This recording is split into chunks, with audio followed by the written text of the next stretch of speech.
Exchange Rate Policy and Full Employment by Warren Mosler. Introduction.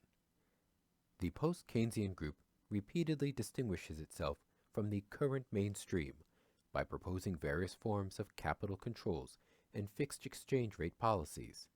It is argued that currency volatility, particularly that caused by speculators, is disruptive to the real economy.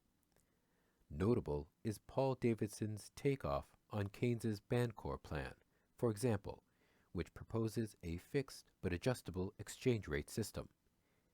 The mainstream is generally supportive of floating exchange rates and the free flow of capital, purporting that the further institutional structure of fixed exchange rates and other forms of capital controls interfere with market forces.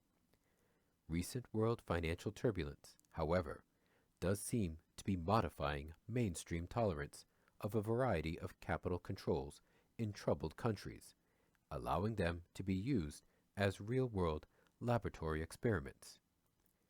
This presentation will recognize that benefit of creating an institutional framework within which market forces function to achieve politically determined economic goals.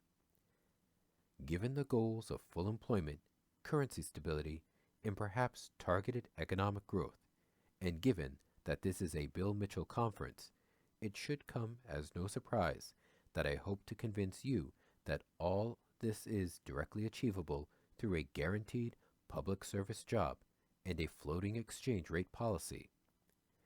Let me add that the basic public service job has nothing to do with any inalienable human right to work. The real point is this: if a government imposes a tax payable in its own currency, it is logically absurd to not give the private sector a means of obtaining the units of currency desired to both pay the tax and net save that unit of account. The buffer stock employment model is a means of allowing the private sector to earn the currency units it desires above and beyond that provided by the rest of the government spending.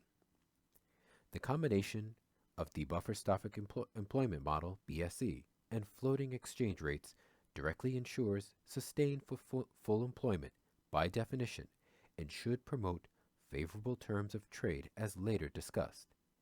Furthermore, by creating this institutional framework, the real political options and flexibility are dramatically increased. For example, benefits can be introduced from the bottom up to address perceived inequities of income, consumption, and quality of life.